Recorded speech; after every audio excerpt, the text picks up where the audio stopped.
Continuing here. Yeah, so about this UFO thing, anomalous objects in the sky, let's say. It's been going on all through history if you look into it. So it's nothing anybody's making up.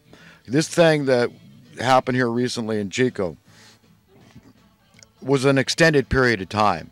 So a lot of people saw it. A lot of people, they don't want to seem like weirdos. So I'm not too quick to talk about what I saw in the sky and, oh, well, it's very, the responses you get from people. But hey, these things happen. And the reason they don't want you to figure it out, and they'll confuse the issue, they'll throw mud in there and say, well, this and that. But they really can't explain it. Or they'll say, oh, it was some flares like that thing in Phoenix that so many people swear. No way. That military said, oh, those were flares up there in the sky that were just staying stationary. And thinking, you know what, that's a stupid idea. Or now they got these drones. But listen, this object from where it had to be at least probably 20 miles away. So that thing was pretty big. And then there was a littler one you could see. And that probably explains why it looked like it was elongated. And it was kind of pivoting like this. So it was pretty freaky. You see the different color lights. It's changing. And I wasn't changing the zoom. It might have looked like it. But once I had the camera on a tripod, I wanted to keep it still. I had to. It's a small light in the distance. I set my camera. I got this Sony PD 150 camera that I'm using right now, and mini DV tapes. I set them on DV cam mode, which is the highest quality mode, and then I set the camera on digital zoom, not 24 times but 48 times digital zoom. I wanted to get as close as possible. I know the quality isn't as good in the digital zoom, but I had to do it because the light was so far in the distance. But I was able to pick it up again once I got home from the grocery store. It was on a tripod, and I zoomed once I got a hold of it, which wasn't easy. Okay, my eyes aren't perfect, but when I did, and then I kept it in that position. I might have checked to see, because you can hear a little something on the camera. I might have been checking to make sure it was on automatic focus, because sometimes the switch gets accidentally pushed away from autofocus. But you know what? I mean, this is what it is, okay? And there's no explanation. This was in, the sky. This was not a satellite in space or a star. This was happening locally here. And a lot of people saw it. They're going to talk about it. And this is the way God is pushing his hand. Okay, so this what's happening in human history is this accumulation of knowledge is finally bubbling over. It's reaching a critical mass of knowledge upon the earth. Okay, that people are saying, I'm starting to get it. People say, well, how come you don't defend these elitists that, of course, they're big fat hypocrites. Let's establish that fact. They're big fat hypocrites. Why don't you support them wanting to cut CO2? I mean, it's terrible. But we're not going to talk about the way Mother Nature just wantonly creates CO2 through forest fires. I mean, how much CO2 is created through wildfires? Mother Nature starts with lightning strikes. Or how much is created by volcanoes? A huge amount. Under the sea, the whole bit, man. The sunshine and all this. I mean, it's CO2. The plants need it. And if plants need it, we need it by extension, because we need plants to live. So it's an essential ingredient. And they're not talking about all the natural CO2 that's produced and what a driver the sun is of temperature and all this kind of stuff on the earth. So, depending on whether there's a solar flare, all that stuff. I mean, it's everything's in constant flux, changing, very dynamic. The environment's very dynamic. But we're not even going to discuss disruptive technology. So even if you believe, well, it's okay to create carbon dioxide, so we're not going to talk about disruptive technology, like the fact you could put a little unit under the hood of your car, easy installation, and start putting water in your gas tank, okay, and running on hydrogen on demand. That could be done with just a few, 12-volt batteries could crack the water molecule. Okay, and turn it into hydrogen. Simple as that. And it's safe. You don't have a tank full of hydrogen, so it's just making it on demand. That's what you could have right now. That's disruptive technology to the oil company. They don't want to hear that crap. So do you understand? It's literally going to take the hand of God to put down the evil. The evil is that powerful and that embedded upon the earth that it's literally going to take the hand of God. You see how the hand of God works? You say, okay, it's true, man. God's going to push and push and push. We can't resist. So why keep trying to? We shouldn't.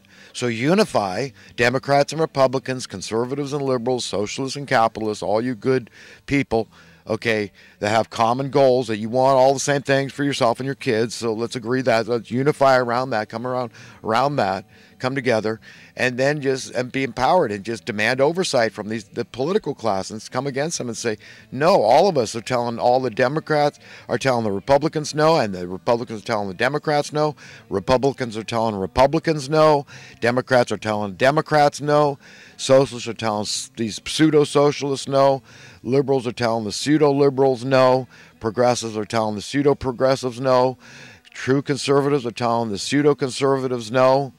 Do you get how the true capitalists are telling the pseudo-capitalists no? Do you understand? I mean, but it's God doing it. It really is. So it's not like any of us can pat ourselves on the back. Well, I'm doing so much, you know, and you're not doing enough. And no, it's literally, it's going to take God. We've got to realize it's going to take God, the hand of God. The Spirit of truth is what the Holy Spirit of God is. Okay, that's it. That's knowledge. I mean, encapsulated is the Spirit of truth. And that's what God wants for us. And it's got that snowball effect. It's rolling down the hill, and it keeps accumulating, and it's reaching a critical mass at this point in history. This is what so many Bible prophets will tell you the same stuff. Bible scholars, they say, yes, it's all true. That, you know what, I mean, it's got to happen. It's predicted. It's prophesied in history, and God can't lie. There is this period in time where He puts His foot down. It's called the end of the age. God's putting an end to the authoritarian, the illegitimate, establishmentarian, elitist, hypocrite class, these devil-worshiping class, whether they know it or not. That's essentially what they're doing. They worship money, the temporal things of this world, and God's putting them down. He's going to force His way in. This is happening, man. And it's a beautiful thing, but it's bittersweet because, you know, God doesn't delight in the destruction of the wicked, but they're destroying themselves. I mean, they're making their own choices. We all, at some point, can only be responsible for the things that we think and say and do. We can lead a horse to water, but you can't make him drink. But this is good news, man. This is good news. I mean, I'm in a world of pain where I'm sitting here and my lower back is hurting again. And I've got to really start watching my posture more. I've been bent over a computer for way too long. Okay, I've got to watch my P's and Q's here because I'm not a young man anymore. But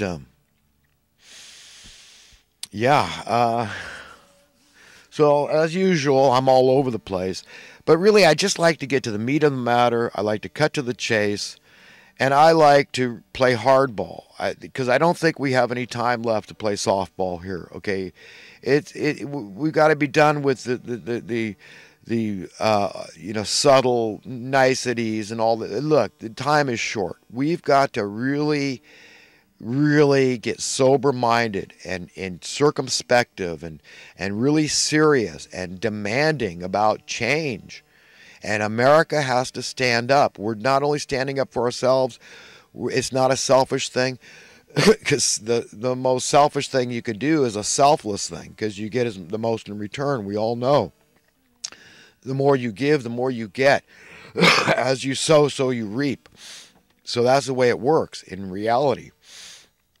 So it's inseparable. It's one of those paradoxes that is a mathematical equation. It just works. You got to deal with it. You know, it's kind of like how we're supposed to, if the believers and the good, decent, righteous people are supposed to hate their lives in this world, because this world is run by, for the most part, devil worshippers. Okay, the same people I've been keep pointing out. It's that caliber, that mentality of people, that character of people. Okay, but we, the decent, upright people, have to have the most joy. We have to stop and smell the roses and just, you know, take it, you know, it's comme c'est, comme ça about these evildoers, and just say, you know what, I've tried to reach you. I've tried to lead a horse to water, but now I've got to wash my hands. I can only save so I've got to have some semblance of peace of mind. You know, I want to enjoy my stinking little human life, and God said that's good and okay. He wants me to be happy. He wants me to be at peace and filled with joy and contentment and all the good things that he wants to give us. It's not his fault that we don't have those things. But it's a paradox to walk that line. Do you understand? I mean, it's tough. On one hand, you hate your life in this world. On the other hand, you love your life. And it's not inconsistent, but it is a definite paradox.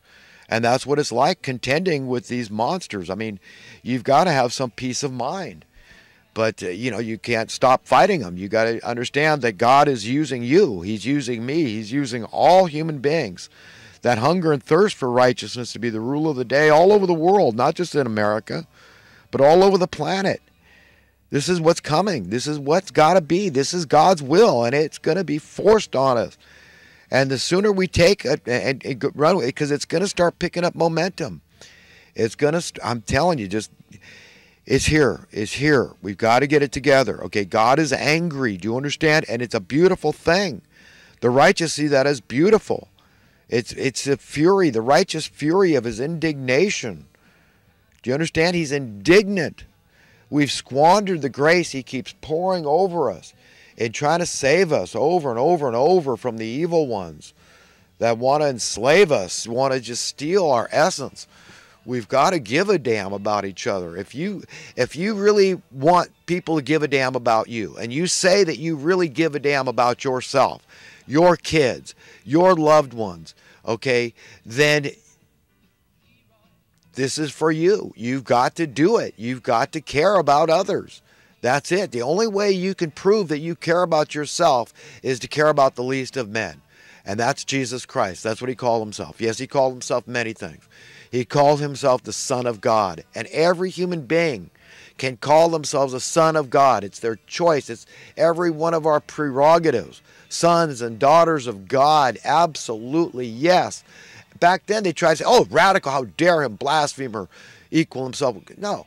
And his dad wasn't even natural. He didn't have a natural dad like every other man on earth has had. No, his dad was literally God Almighty. The birth of his mom was cosmic. The hand of God, the finger of God was involved to make Mother Mary pregnant. Okay, that's what happened. So big deal. God created the freaking universe. You think he can't do that? Big deal. So he called himself the Son of God. He called himself the Son of Man. He said the Son of Man has nowhere to lay his head. Who does that sound like? Huh? Who does that sound like? The Son of Man, the homeless? Yeah, that's who he said he was. And then in the other passage where he talks about whatsoever we do or fail to do for the least of men. Who do you perceive to be the least of men? Who do I perceive to be the least of men? A lot of people will say, oh, that's the aborted baby. That's the least of men. That's Jesus. So they're aborting Jesus. All right, fine. That's your perception. Perception's your reality. You're sticking to it. Fine.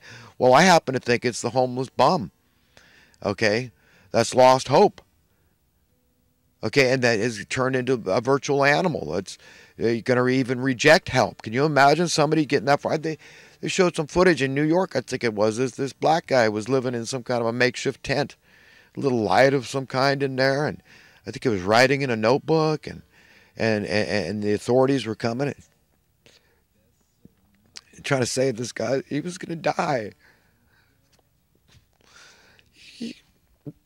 He was going to die in there. Do you understand? He would have died. It's just been another statistic. Remember, these aren't criminals. Jesus said this is him.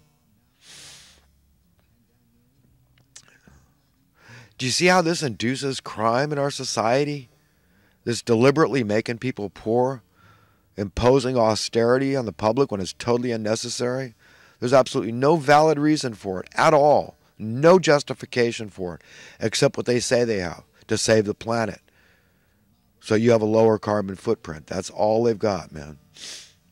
Well, I think I'm about done preaching. I think I'm going to get into some of the current events from this last week. But all these, these pseudo-democrats, pseudo-liberals, they're really having to show their colors with opposing Trump over this border security apparatus.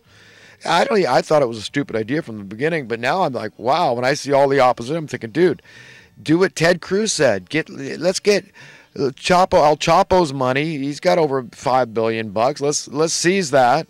Let's confiscate that bread and build Trump's apparatus. But yet talk, the mainstream media, no, we're not going to even talk. We don't want to give ideas in the public. We'll get the people supporting that, saying, yeah, let's have a petition. Let's do polls, see how many people would support that. So how many people would support that in America? So let's get it from there. Democrats, too, would do it, too. Unless they're evil, unless they say, no, I'm working for the Chamber of Communists, and the more the merrier. Come on into America. You're un-American, you're bad. America's a land of America if you don't want everybody. But we're not going to talk about the homeless and how we've got our own destitute, desperately poor people here that are in desperate need of help. See, those people are evil, okay, that would do that. And they put an artificial demand on stuff. Do you understand why the Chamber of Commerce would